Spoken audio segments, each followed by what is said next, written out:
Maka kami Forum Kecik sepakat dengan Pak Camat Klut Timur bahwa kami mengadakan roadshow dalam rangka untuk membuat semacam. Sudarlun Kecamatan Klut Timur menggelar pelatihan peningkatan kapasitas aparatur Gampung dalam Kecamatan Klut Timur, Kabupaten Aceh Selatan.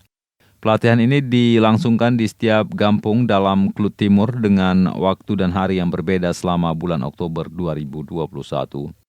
Muzakir Adin yang menjadi pemateri utama menyebutkan kegiatan ini sebagai bentuk dukungan para gesi se-Klut Timur dalam menyukseskan 13 program inovasi Kecamatan Klut Timur. Muzakir Adin yang merupakan gesi sapi mengatakan program inovasi tersebut tidak akan berjalan jika tidak dibarengi dengan kapasitas aparatur Gampung sesuai dengan tupoksi masing-masing.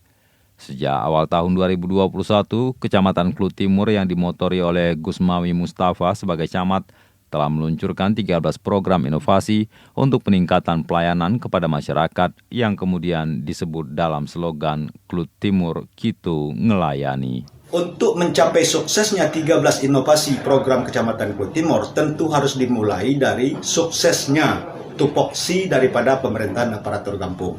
Maka kami Forum Kecik sepakat dengan Pak Camat Klut Timur bahwa kami mengadakan roadshow dalam rangka untuk membuat semacam pemberian materi atau penyampaian materi tentang peningkatan kapasitas aparatur Gampung.